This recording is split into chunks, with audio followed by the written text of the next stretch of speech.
Hello students, welcome to another episode of English Extra Class 9th. Today we are going to discuss and I am going to explain to you the chapter The Lost Child by Mulk Raj Anand. Before we start, make sure your English literature book, the Moments book, should be right in front of you, as the explanation will be done word to word and line to line. A child goes to a fair with his parents. He is happy and excited and wants the sweets and toys displayed there. But his parents don't buy them for him. Why then does he refuse when someone else offers them to him? So the very first paragraph is clear to you that a child goes to a fair with his parents and he was demanding various sort of things, but the parents refused to give it to him. But later on, when these things were offered to him, why did he refuse those orders? Why did he refuse to take those things from somebody else? Let's find out.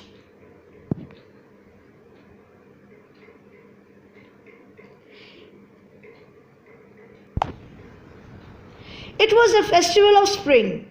From the wintry shades of narrow lanes and alleys emerged a gaily clad humanity. Some walked, some rode on horses, others sat, being carried in bamboo and bullock carts. One little boy ran between his father's legs, brimming over with life and laughter. So, the first paragraph says that it was a springtime, it was a festival of spring was taking place, and there was a huge crowd of people. Some are walking, some are rode on a horse, some rode on in a bamboo stick bullock carts, and there was a little boy who was trying to enjoy the fair by running here and there between his father's legs, and he was full of life. Brimming means full of life, full of laughter, a very, very lively boy. The word gaily means happily. The word clad means clothes. Emerged means to come out. And brimming means to be so full of life, or anything that is overflowing. Over here, the little boy was overflowing with life, overflowing with laughter and enjoyment. Next paragraph. "Come, child, come," called his parents as he lagged behind, fascinated by the toys in the shops that lined the way. Lagged means to left behind, and fascinated means attracted. Make sure you're writing the word meaning side by side. So, the parents of that boy was calling him because every time the boy was lagging behind, was left behind. Why? Because the boy was highly fascinated by all the things that he could find in the fair, whether it was a toy and whether it was anything else. So every time the parents were calling him and telling him to come along with them. Next stanza. He hurried towards his parents, his feet obedient to the call, his eyes still lingering on the receding toys. As he came to where they had stopped to wait for him, he could not suppress the desire of his heart, even though he well knew the old cold stare of refusal in the eyes. First, write down the meaning. Lingering means lasting for a long time. Receding means left behind. And cold means stare of refusal. Meaning of suppresses, stop. So, when the parents called him, he ran towards his parents, as he was quite obedient in that way. But every time he was lagging behind for some reason or the other. This time he lagged behind because of after seeing the toys. He wanted to buy those toys. He wanted to take it. But when he looked at his parents, he could see the angry look of his father. A look of refusal was very much prominent in their eyes. Next, "I want that toy," he pleaded. So very earnestly, very eagerly, he told his parents, rather he expressed his wish and said that he wanted those toys. Pleaded means begged. Next, his father looked at him red-eyed.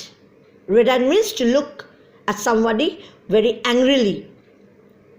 In his familiar tyrant's way, tyrant means harsh person. He was quite strict, he was very harsh.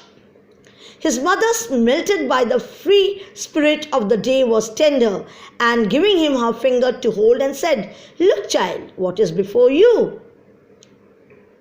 The father on one hand was very harsh, a very angry person, but the mother, as usual, had a very tenderly touch.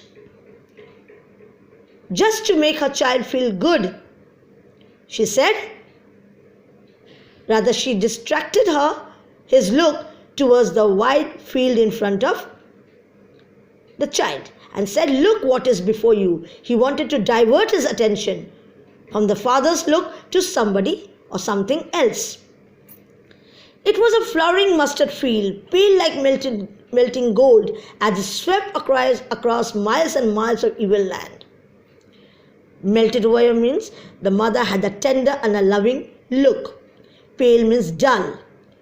So the mother over here was becoming very tender. And she diverted the boy's attention from the father's angry look towards the mustard color field. Next paragraph. A group of dragonflies were bustling about on their gaudy purple wings, intercepting the flight of a lone black bee or butterfly in search of sweetness on the flowers. The child followed them in the air with his gaze, till one of them would still its wings and rest, and he would try to catch it, but it would go fluttering, flapping up into the air, when he had almost caught it in his hands. Then his mother gave a cautionary call, "Come, child, come on to the footpath." First, the word meanings. Gaudy means bright. Cautionary means warning. So, while proceeding further, the little boy saw a group of dragonflies. They were having gaudy purple wings, very bright color wings, and they were trying to sit on the flowers. The child again followed the dragonflies and he was looking with a gaze, with surprising eyes. Suddenly the boy saw that one of them, it sat still and kept the wings wide open. He went forward to catch the flies, but it went away, fluttering away, flapping their wings up into the air. But the boy was almost successful in catching one of them. In the meantime, the mother gave a cautionary call, a warning call. So you see, the mother was so alert, keeping an eye on the child till that moment. And she said, "Come, child, come onto the footpath." So she understood that the boy is getting diverted somewhere else, and she said, "Come on to the footpath along with the parents, along with them." Next, he ran towards his parents gaily and walked abreast of them for a while, being however soon left behind, attracted by the little insects and worms along the footpath that were teeming out from the hiding places to enjoy the sunshine. First we'll begin with the word meanings. Abreast means to walk on the same way. Teeming means to pour out. So now this time the boy was attracted to see some insects and worms. And where did he see it? Along the footpath. They were all walking in groups. They all poured out. Teeming means they were all pouring out. They were coming out in groups just to enjoy the sunshine. So this time the boy was attracted by the movement of the insects and the worms. Next paragraph. "Come, child, come," his parents called from the shade of a grove where they had seated themselves on the edge of a well, he ran towards them. Now, while walking for a long time, the parents were getting very, very tired. Write down the meaning of the word grove. Grove means a group of trees. So, when the little boy looked back, he saw the parents were very tired and they were seated at the edge of a well. So, when the parents called him, the boy ran towards his parents. Next paragraph. A shower of young flowers fell upon the child as he entered the grove, and forgetting his parents, he began to gather the raining petals in his hands. But lo, he heard the cooing of doves and ran towards his parents, shouting, "The dove! The dove!" The raining petals dropped from his forgotten hands. So now the child was attracted by some flowers, some fresh flowers, which all in a sudden fell on him from the grove where the parents were sitting. So he got busy in collecting those flowers. He has totally forgotten about his parents, but he got totally busy in collecting those raining petals, means the petals which are falling from the grove. But all in a sudden, he got distracted and his attention turned towards the sound, the cooing sound of the doves. And he got so excited that he ran towards his parents and said, "The dove, the dove." He wanted to divert the attention of his parents towards the dove. So while seeing the dove, the petals which he already collected fell from his hands. Next, "Come, child, come," they called to the child, who had now gone running in wild capers round the banyan trees, and gathering him up, they took the narrow winding footpath which led to the fair through the mustard fields. So the parents again called the child, "Come, child, come." So you can see that the child was very restless. Every time the child was getting diverted from his parents. Coopers mean a playful skipping movement. So the boy was jumping. When you skip, in the same manner, the boy was also skipping from here to there. And the boy was getting very excited. He was moving round and round the banyan tree and trying to run behind the dove. But they can't wait, they have to move forward. The parents had no time to wait, so naturally they had to proceed in their journey. Next paragraph. As they neared the village, the child could see many other footpaths full of throngs converging to the whirlpool of the fair, and felt at once repelled and fascinated by the confusion of the world he was entering. Throng means huge crowd. Converging means gathering. So they were almost near to the village, and the child could see many other things and many other footpaths. Different diversion was there, full of people, and he was having a mixed reaction, because inside that fair, in that village, as he entered, he was repelled as well as fascinated. Means he was having a dual reaction. He was afraid, at the same time he was attracted by all the things that he could see in the fair. So now he was entering a new world, a world of fear and a world of attraction. Next paragraph. A sweetmeat seller hawked gulab jamun, rasgulla, barfi, jalebi at the corner of the entrance, and a crowd pressed round his counter at the foot of an architecture of many colored sweets, decorated with leaves of silver and gold. The child stared open-eyed, and his mouth watered for the barfi that was his favorite sweet. "I want that barfi," he slowly murmured, but he half knew as he begged that his plea would not be heeded, because his parent would say he was greedy. So without waiting for an answer, he moved on. So As he entered, the first person he saw was a sweetmeat seller who was selling various kinds of sweets like gulab jamun, rasgulla, barfi, jalebi. All were mouth-watering. So as usual, the child was also very much attracted by seeing all those sweets.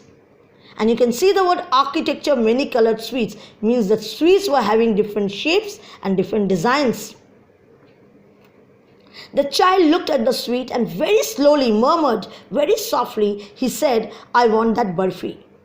He couldn't speak out loud because he knew that his plea, that is his request, will never be heard. Heeded means will never be heard by his parents. On the contrary, the parents would think that he was very, very greedy. So he didn't wait for an answer from his parents because he knew the answer would be no. So he moved on. Next he saw a flower seller.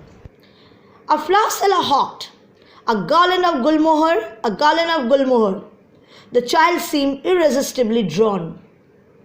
He went towards the basket where the flowers lay heaped and half murmured, "I want that garland," but he well knew his parents would refuse to buy him those flowers because they would say that they were cheap. So without waiting for an answer, he moved on.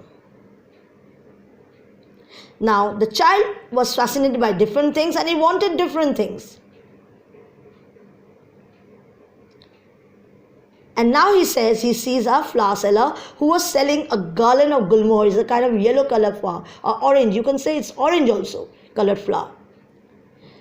He was irresistibly drawn, means he could not avoid this attraction. So he went near the basket where the flowers were kept, and after seeing the flowers, he said very slowly, murmured that he wants that garland. And he very well knew the answers of his parents. He knew his parents would say that no, you can't take it because these flowers are very, very cheap. They are of cheap quality.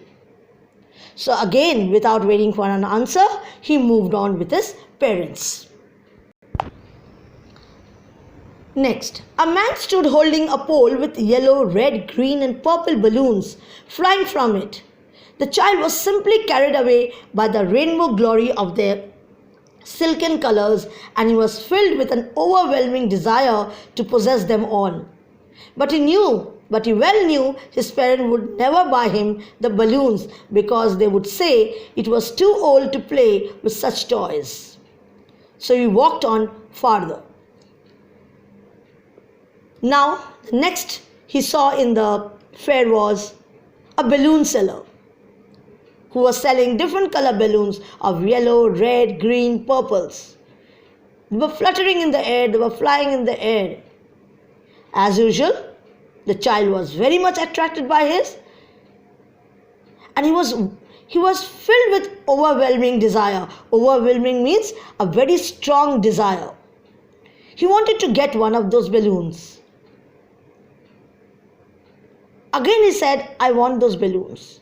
But again he knew what the answer of his parents would be. He knew the parents would say that he is old enough, big enough, matured enough not to buy those toys. It is not his age to play with toys. So without waiting for an answer, he moved forward. Next, a snake charmer stood playing a flute to a snake with coil inside in a basket.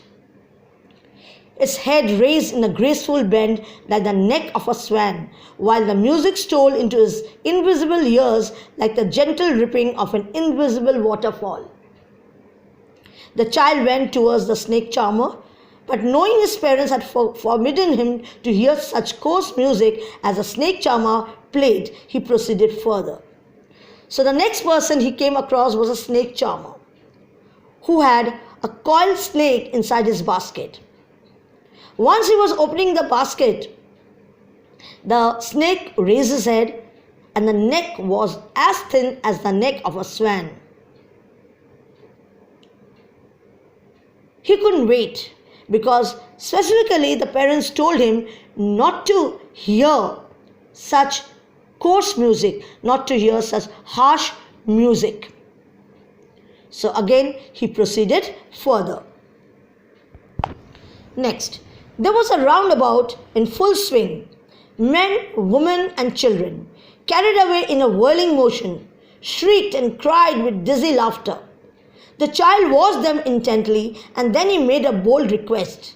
I want to go on the roundabout. Please, father, mother. So now the most great attraction of the day came to him, and that is the roundabout. When you had the Diwali Mela, I'm sure all of you must have had a ride on the roundabout in the school. So the child was having the same reaction at this moment. He saw the men and women and children taking a ride, and the roundabout was going round and round, and all the people who were taking a round, they shrieked, they shouted, they cried with dizzy laughter, with full of excitement.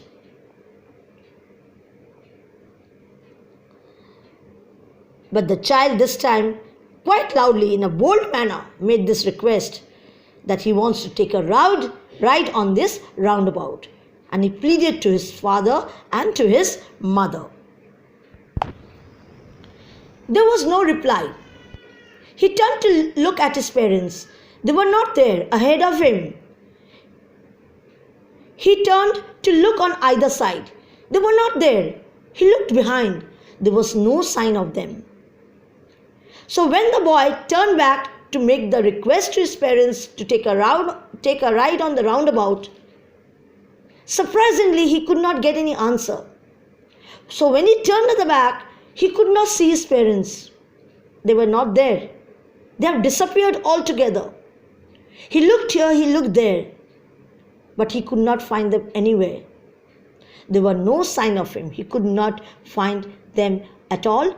This shows that the parents were lost. Next, a full deep cry rose within his dry throat, and with a sudden jerk of his body, he ran from where he stood, crying in real fear. Mother, father! Tears rolled down from his eyes, hot and fierce. His flushed face was convulsed with fear. Panic-stricken, he ran to one side first, then to the other, hither, thither, in all directions, knowing not where to go. Mother, father, he walked. He wailed. His yellow turban came untied, and his clothes became muddy. So at this point of time, you can very well realize what was the critical condition, what was the mental condition of this boy. The meaning of convulsed is sudden outburst of emotion. So as soon as the child discovered that he could not see his parents, that his parents were lost, he started crying, he started wailing. Yes, out of tension, out of fear. Within a second, he ran here, he ran there. He started crying bitterly. He was becoming so afraid. He was getting angry. He became panic-stricken. So he started running hither and thither, means he started running here and there in all the directions, earnestly looking for his parents. He started crying, he wailed, and while doing it, his yellow turban means the pagri, his yellow turban, it became untied, and obviously his clothes became muddy. Having run to and fro in a rage of running for a while, he stood defeated, his cries suppressed into sobs. At little distances on the green grass, he could see through his filmy eyes men and women talking. He tried to look intently among the patches of bright yellow clothes, but there was no sign of his father and mother among these people, who seemed to laugh and talk just for the sake of laughing and talking. So he started running here and there. To and fro means to run here and there when he looked for something very eagerly. He looked here, he looked there. His cries suppressed into sobs means when few minutes back he was crying loudly, But now his cry, he didn't shout now, but he started crying very softly. Tears were rolling down his eyes very, very slowly and softly.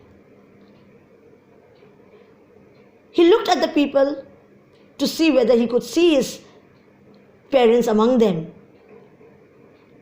And his eyes were becoming filmy. Filmy over here, nothing to do with films, but filmy over here means his eyes were covered with tears.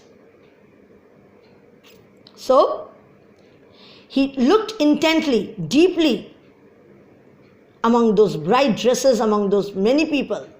But there was no sign of his parents among those people. Everybody was laughing and enjoying, but this boy, he can't even laugh. He was only crying, sobbing and wailing. He ran quickly again, this time to a shrine to which people seemed to be crowding. Every little inch of space here was congested with men, but he ran through people's legs, his little sob lingering, "Mother, father." So next he went to a shrine, to a temple. Because he saw people gathering over there. He went there, the area was quite congested, quite crowded with many, many people. He tried to walk between their legs and only crying and looking for his parents. Near the entrance to the temple, however, the crowd became very thick. Men jostled each other. Jostle means when you push with the elbow. Heavy men with flashing murderous eyes and hefty shoulders. Hefty means heavy shoulders. The poor child struggled to thrust a way between their feet, but knocked to and fro by their brutal movements. He might have been trampled underfoot had he got shrieked at the highest pitch of his voice, "Mother, father!" A man in the surging crowd heard his cry and, stooping with great difficulty, lifted him up in his arms. So he went to the temple.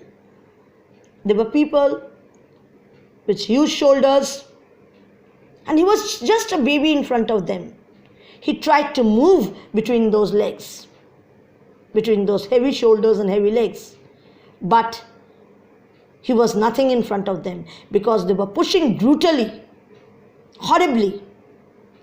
And he could have been trampled. He could have come under their feet. So out of desperation, he gave a loud shriek, a loud cry in the top pitch. And he shouted, "Father, mother!" Among this crowd, a man heard him cry so badly. A man heard the shriek of this boy. So he came near him. He was totally a stranger for the boy. He came near him. He stooped down because the man was tall and the boy was very small. He stooped down. And he lifted the boy up in his arms. "How did you get here, child? Whose baby are you?" the man asked as he steered clear of the mass. The child wept more bitterly than ever now and only cried, "I want my mother. I want my father."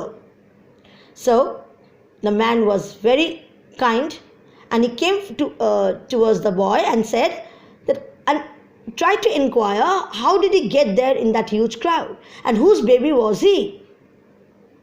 But the child had no answer to give.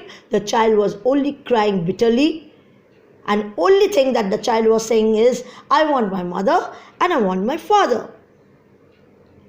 The man tried to soothe him.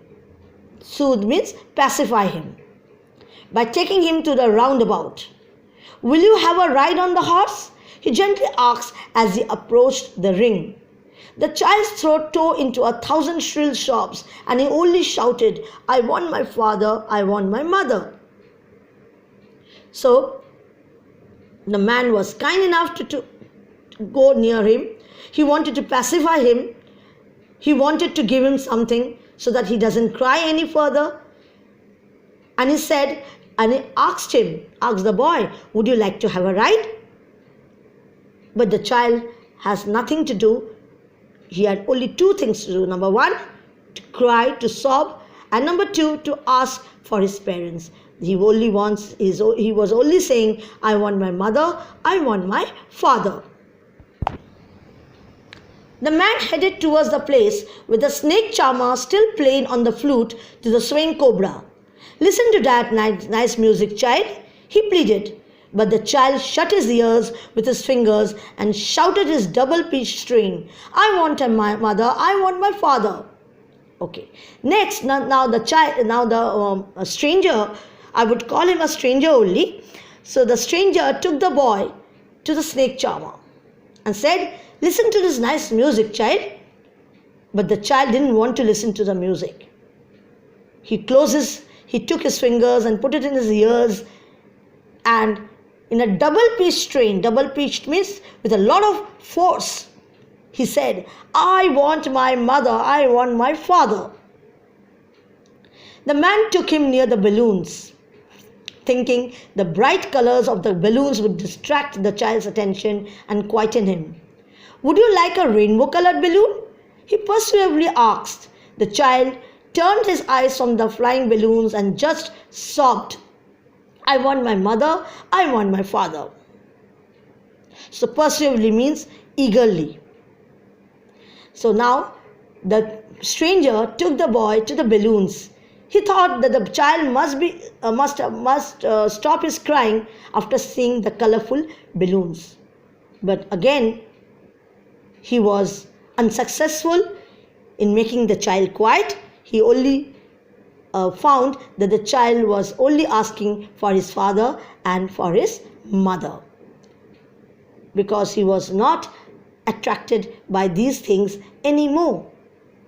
The man, still trying to make the child happy, bore him to the gate where the flower seller sat. Look, can you smell those nice flowers, child? Would you like a garland to put round your neck?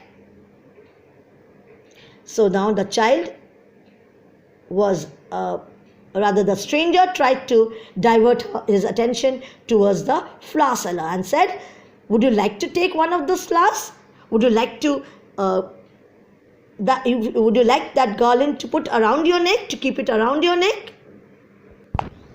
The child turned his nose away from the basket and reiterated his sob. Reiterated means repeated. And what was he repeating? His crying. His whatever he is asking for, that is his father and mother.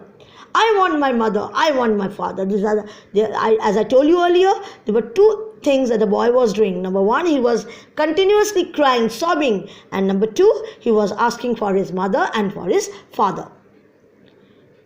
Now I will go to the last stanza, the last paragraph of this chapter. Thinking to humor his disconsolate charge by a gift of sweets, the man took him to the counter of the sweet shop. What sweets would you like, child? He asked. The child turned his face from the sweet shop and only sobbed, I want my mother, I want my father. Humor means to make him laugh, and disconsolate means to be very unhappy. Now, the stranger did the last try to make him laugh, to make him happy, and he took him to the sweets. Small children love sweets. So he thought, maybe this child will keep quiet, will quieten down if he sees a sweet. So he offered sweets to the boy. But the child turned his face from the sweet shop also, and he only cried and said, I want my mother and I want my father. So you can see the things which he was eagerly requesting his parents to give him. Now he does not desire or wish to take any of those things. So what message are you getting from this chapter? That parents were very important for the child, because the parents had a very deep and a very emotional bond with the child. The child was deeply attached to the parents. So with this we end the chapter, and the question answer you will do along with the MCQ and one word. But when you sit down to do the question answer and MCQ and word, make sure you will check up for the spellings from your book. I hope you have understood the chapter. Thank you.